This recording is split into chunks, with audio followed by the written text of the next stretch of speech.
এক পাশে বিশাল জলরাশি, ঢেউয়ের পর ঢেউয়ের খেলা। ঢেউ এসে পায়ের কাছে আছড়ে পড়ছে। আর আরেক পাশে রয়েছে বিশাল ধুধু বালুচর। আর সেই বালুচরে ভলিবল সহ নানা খেলায় মত্ত মানুষেরা। আর এমনই এক বিকেল, ধীরে ধীরে এগুতে থাকে সন্ধ্যার দিকে।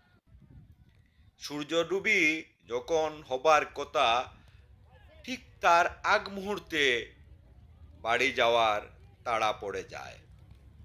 আর সূর্য খুব ধীরে ধীরে দিনের সকল কার্যক্রম গুটিয়ে নিয়ে অস্তমিত হওয়ার প্রস্তুতি নেয়।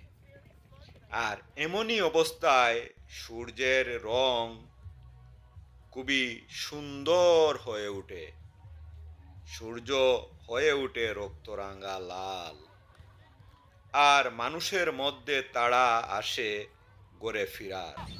এমনই মুহূর্তে বাড়ি ফেরার পালা শুরু। ফিরে যেতে হয় বাড়িতে কিংবা বাসায় নিড়ে। আর নিড়ই মানুষের